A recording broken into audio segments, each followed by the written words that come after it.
We begin this hour with the Republican presidential race after Donald Trump's overwhelming win at last night's Iowa caucuses. It wasn't even close. Trump won 51% of the vote, 30% more than his nearest rival. Florida Governor Ron DeSantis finished second. Former UN Ambassador Nikki Haley was just behind. Trump is the first Republican candidate ever to top 50% of the vote in Iowa. That's despite all his legal challenges and what some call his extreme rhetoric. Nikki Haley joins us now from the next battleground in this Republican contest, New Hampshire. Madam Ambassador, good morning. Good morning from snowy, beautiful New Hampshire. It's great to be with you. Ambassador, all good presidents are tested by adversity. You have some. Why is this race not over? We're just getting started. Iowa's the first, then New Hampshire's the first in the nation, then we go to the first in the South and South Carolina. This is what plays out in presidential elections. It's a marathon. It's not a sprint. And we're taking it one step at a time. Iowa was very good to us, but we are super excited to be here in New Hampshire and go ahead and make this even stronger. Anything you're going to do differently, Ambassador? Well, I think, look, we've been here for 11 months now, campaigning, doing it the New Hampshire way, making sure that we answer every question, touch every hand, and be the last person to leave. And so we're going to book it this entire week to continue doing what we've done for 11 months. And it's paid off. It's why we're a stone's throw away from Trump. And it's why I think we're going to be even stronger in New Hampshire. Ambassador, 30 points in Iowa is more than a stone's throw. But let me accept your claim coming out of Iowa, which is that it's a two-person race. Well, I'm talking about a stone's throw in New Hampshire. I'm talking about a stone's throw in New Hampshire. If you look at the fact Iowa's behind us, we're looking at New Hampshire and South Carolina. If you look at both of those races, it is a two-person race going in. So let's accept for a moment that it's a two-person race. Campaigns are job interviews, and so that makes you both a candidate and a job reference for the front runner. You watched him up close. Many who watched former President Trump up close, said he is unfit to be president. You won't say that, and it appears that you can't, and I wonder if this is an obstacle for you in your party, because if you were to say that, anything you would identify as a character flaw in Donald Trump would be seen by Republican voters as a compliment. If you can't say, somebody watched him up close, that he is unfit to be president, why shouldn't voters pick the guy with more experience? John, if you listened to my speech last night, I basically said that no one wants to go back to the same old thing that we've always had. 70% of Americans don't want to see Trump or Biden. The majority of Americans disapprove of both of them. Both of them put us $1 trillion in debt that our kids are never going to forgive us for. So, look, I have said both are caught up in their grievances and investigations, and Americans want to move forward with a new generational leader.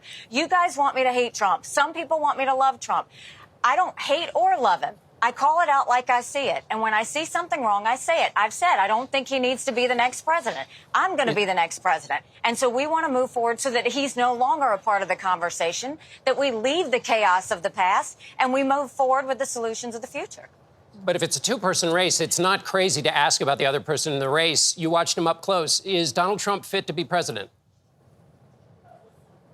I told you up close what he is. I think that chaos follows him. I've said that over and over again. Rightly or wrongly, chaos follows him. And we can't have a country in disarray and have a world on fire and go through 4 more years of chaos. And so, look, there's no more better way to say someone should not be president than to run against them.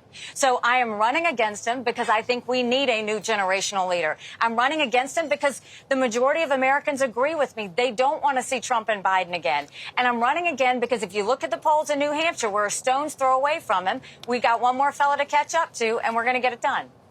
Governor Haley, it's good to see you. How do you convince some of Trump voters to vote for you? It's interesting. The latest poll shows yesterday 65% of the caucus voters still do not believe that Joe Biden legitimately won this election.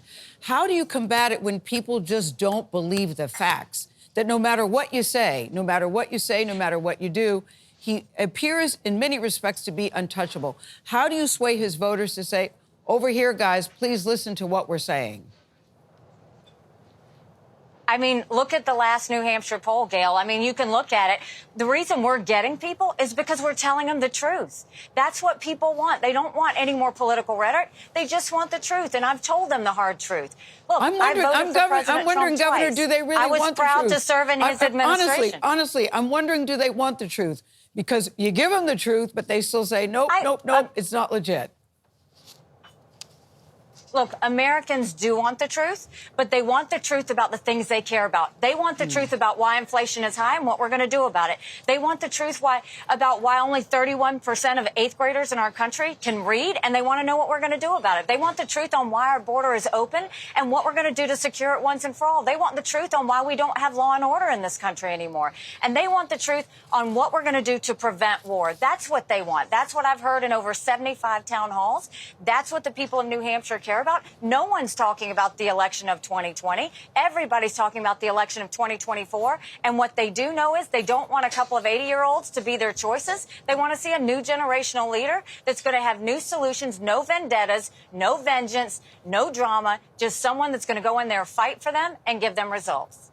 So are you like the Taylor Swift song, Shake It Off, Keep Going? I know John touched on this briefly. Or do you think I need to change a little bit of my strategy here? Is your messaging, or are you going to do anything differently in New Hampshire that you didn't do in Iowa? You know, I'm going to continue to tell the hard truths like I did in Iowa. You're not going to see me go from one thing to the next in a state. What you're going to see me do is tell people how I see it and how I think we can move forward. And those are hard truths. There's a lot of hard truths we've got to talk about. We've got to talk about that Republicans and Democrats are wasting our money like drunken sailors. They put us in $2.2 trillion COVID stimulus that they passed with no accountability. We've got to talk about the fact that Congress is not getting anything done. They have one job, and that's to give us a budget on time. They've only given us a budget 4 times in 40 years. I say if you can't get us a budget on time, you don't get paid. We need to talk about what we're going to do to secure the border. Right now, America's acting like it's September 10th. We better remember what September 12th felt like, because it only takes one person. That's what we're going to do, is we're going to speak the hard truths, we're going to talk about the solutions, and we're going to finish this at the end of the day. All right, Governor, one final question. I'm wondering how your family's holding up. No one likes to see mom getting beat up. No one likes to see their wife getting beat up. You got very emotional talking about your husband last night. How are you and your family holding up through all this? Oh, thank you for saying that. You can't do this without faith in God and the support of your family. And while my husband is deployed, I am so proud of him, and he is so proud of me. And my kids have really stepped up to support since he's not here. And I couldn't be more proud. I couldn't be more overwhelmed with their love. And it only makes me that much stronger, and I am blessed. All right, Nikki Haley, thank you so much. I know we haven't seen the last of you. We'll talk to you a little bit later on. Thank you so much.